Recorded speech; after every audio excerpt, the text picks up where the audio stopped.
Hey, what's going on, everybody? Happy day 3 of Comic-Con at home. My name is Corey, better known as the C-Man, and I want to welcome you to another edition of the C-Man's Cinema Sit-Down, and our first video from Saturday, day 3 of Comic-Con at home. And we're not talking about Comic-Con at home? What is going on with me today? Well, why don't you pull up a chair, man? Take a seat. We're getting ready to take a look at the first ever live-action footage of Mr. Henry Cavill as Superman in the black Superman suit. Oh, yes, that's right. We are not talking about Comic-Con at home, which is weird.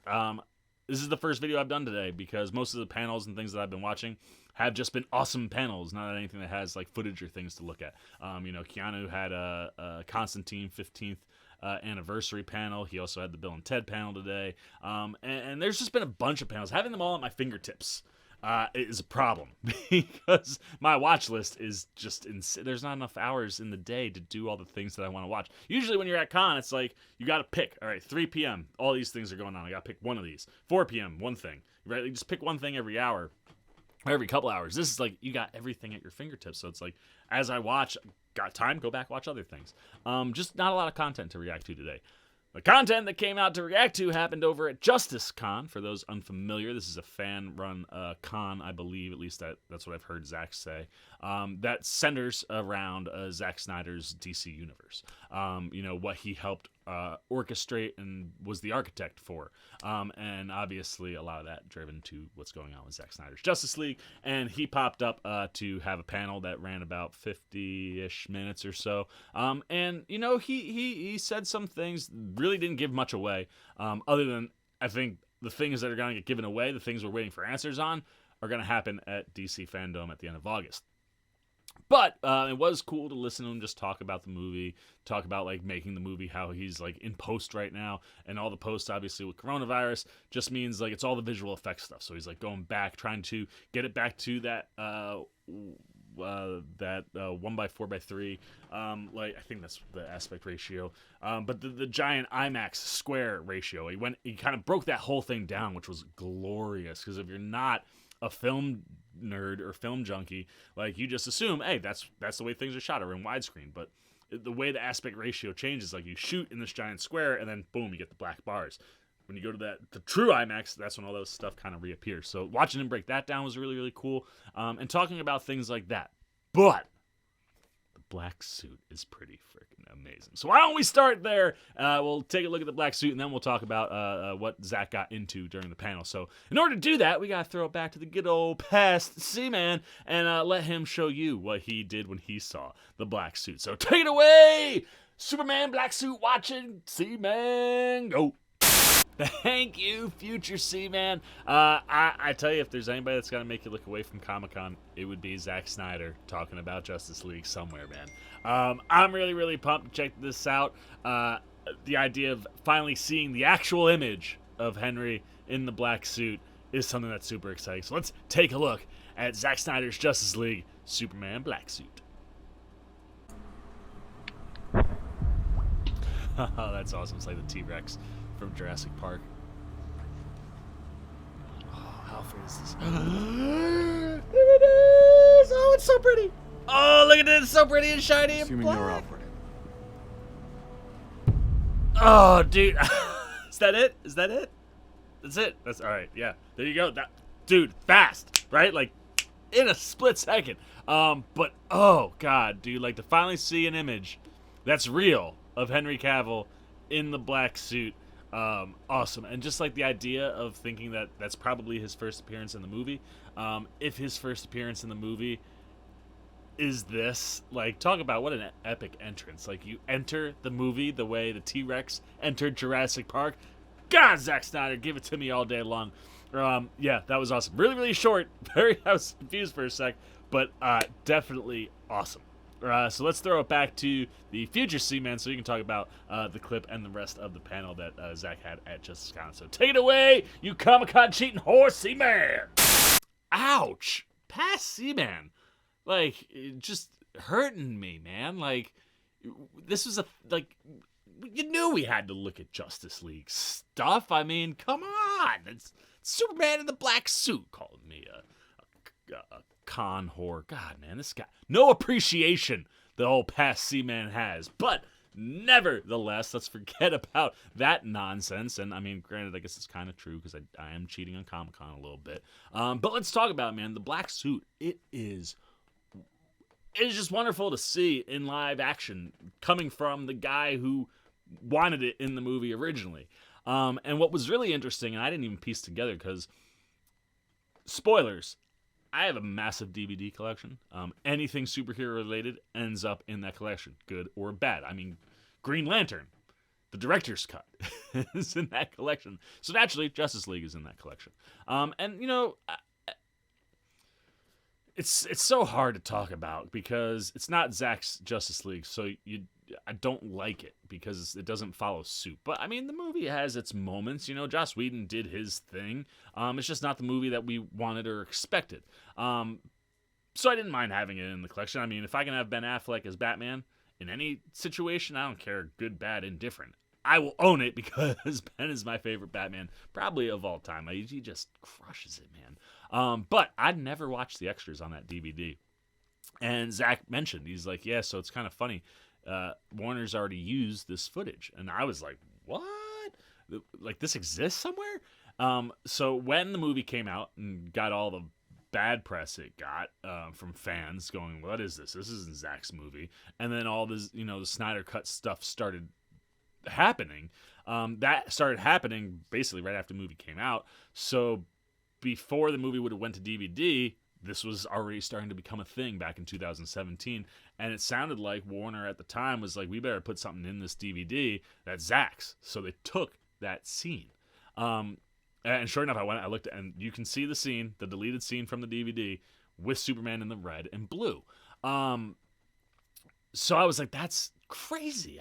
So I guess I'm literally texting my friend Chris. I'm like, dude, it's crazy. Like the shot they showed, like, is on the DVD. It's a deleted scene. Warner must have recolorized it to make it blue and red. And then Zack was like, so the panel, they asked him about like the construction of the suit or whatever. He's like, we didn't make a black suit. And everyone was like, huh? And he's like, yeah, like Warner was emphatic about no black suit. They didn't want it in the movie, which just goes to show you where the execs' heads were back then at Warner versus what's going on over there now. That shift in like the way we like our DC movies now. It's because you're going toward comic accurate stuff. If Superman dies, Superman has to go into the black suit. It's just a fact. And comic fans would have lost their minds. Comic fans today are losing their minds and seeing it. But nevertheless, the people who were running the show back then just didn't see these things. And I think one of the multiple things that contributed to the struggles that the DCEU had in the early days. And so Zack was like, yeah, they wouldn't let us make the black suit because they didn't want it in the movie.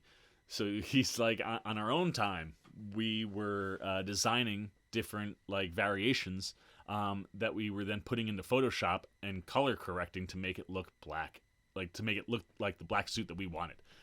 Which is wild, because if you look at that clip, that suit looks so good.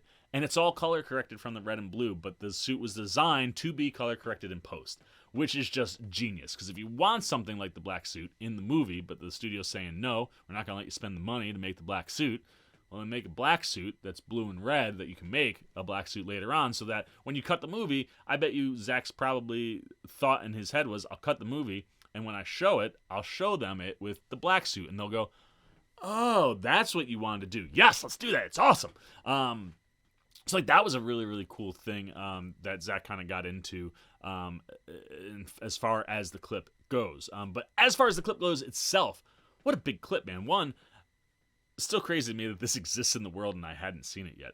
But I love, and I think I reacted to as such, that it opens with the whiskey like rumbling like the T-Rex in Jurassic Park. Like, what a great little nod and shout out Easter egg to put in there, and so perfectly sums up Superman to the point that like it's happening and Superman ain't putting his feet on the ground, man. That's how much energy he creates, man. Like little things like that are the details in these DC movies that Zack has done that I love.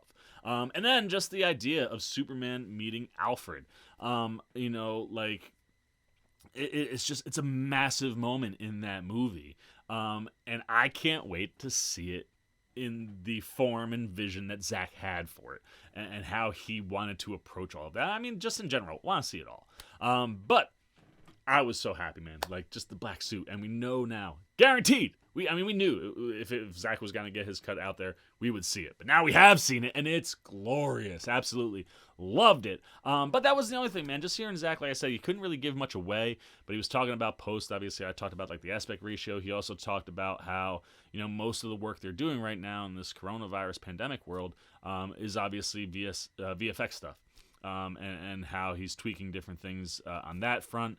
And like right now, he said like we've been working on getting Steppenwolf back to look like the way we wanted Steppenwolf to look, badass, cool, and spiky, and you know, just this motivation of like wanting to get back to Darkseid and be in his good graces, and how that's the driving force. And it's like just hearing him say those words, like even if us as fans could figure out like, oh, he wants to get back on Darkseid's good side, so he's doing all these things. We knew that. We could see that's what Zack was going for when we got the abomination that was, you know, Justice League that came out in 2017. And it's just one of those things where it's like, we know those motivations, but to actually see those motivations in the movie and what that driving force is, that's something that I get excited about. What else? He also confirmed that the movie will be more than not 2 hours. It's definitely got to be more than 2 hours. It's a Zack Snyder movie. More than 214 minutes, which is pushing 4 hours. 240 is 4 hours. So pushing the 4 hour limit, which is awesome. Because I'm just like, give me all. This was supposed to be 2 movies. So if you can push 4 hours, that's almost the length of 2 movies. That means maybe we're getting to see what Zack's vision really was. So all those types of things are exciting. But the other thing that kind of went along with that, they asked him during the panel, was if it was a series or if it was going to be one long movie. And Zack was like, I can't reveal that. I believe he said that might be revealed at DC Fandom at the end of August. But what he did say is he loves the idea. Which makes me think this is definitely going to be a series. Like, just hearing the way that he was talking about it, even though he did an excellent job of keeping it, like, kind of hidden what he was talking about. But it was just like, the idea is really interesting. It gives you a different way to kind of format it and tell the story, and it can enhance things. So it's like, definitely, like, it's one of those, because they asked, like, would it be a compromise if it was a TV show? And he was like, no, I actually think it's a really good idea. And hearing those things, like, this is going to be a series on HBO Max, which is wonderful. I think that opens up the doors for lots of different possibilities after we get Zack Snyder's Justice League. So that stuff was kind of interesting. And then the last thing they touched on was that he really couldn't say anything about Green Lantern. So those rumors right now about Ryan Reynolds maybe putting, you know, the costume back on, just rumors right now. Another thing that we might find out the answers come DC Fandom. It was interesting. A lot of the questions that were out there he couldn't answer. But like I said, just hearing him talk, you know, as Zack does, and just like you can tell the passion and the love he has for filmmaking, these characters. I mean, at one point he said like these characters are bigger than all of us. They'll be here long after we're all gone, which is very, very true. There was one other thing. He did mention, I don't think this was a shot at Joss Whedon, but more like just the general situation. He's never seen that movie, but he said now we might see shots that look similar, or that were in that Justice League movie in this if they were Zack's shots. But he was like, I will not put out a movie that's not mine. Like, you won't, he's like, there's no way in hell you will see a shot that wasn't shot by me. Like, if that was going to be the case, I would set this thing on fire before people were allowed to see it. And I was like, whoa. Like, there were moments, like, he's been such a company guy lately, you know, really praising Warner Brothers and HBO for just how they've been throughout this entire process. But every once in a while, it would slip into how he thought about the old regime. Totally valid for what happened to him and what happened to the movie. I understand where he's coming. So every once in a while, like, it would sneak out, like in those, like, I would set it on fire. Which I was like, that's cool, because you can get a sense. He's been very kind of closed off because he's working with Warner Brothers, not to trash them. He's been in their court the whole time, but like you could definitely tell there was frustration with that old regime. And definitely loves the new regime. So there you go, man. Those are all the C-Man's thoughts on Superman's black suit and Zack Snyder's Justice Con panel today. Like I said, I had to cheat on Comic-Con a little bit, but for Superman's black suit, I think Comic-Con at home would understand, right? I mean, I'm pretty sure Comic-Con at home probably took the black suit too. So those are all my thoughts, man, about what was going on with Zack Snyder today. Can't wait for DC fandom and to get to see actual, like, put together footage that will give a better idea of what this overall story could be come that time, to see some more footage and hear some more things and get things confirmed. All things to be excited about if you are a fan of the Zack Snyder Justice League project and want to see the Snyder Cut. So now I want to know what you're thinking, man. Are you a fan of Zack Snyder? Are you a fan of the Justice League non-Zack Snyder's version?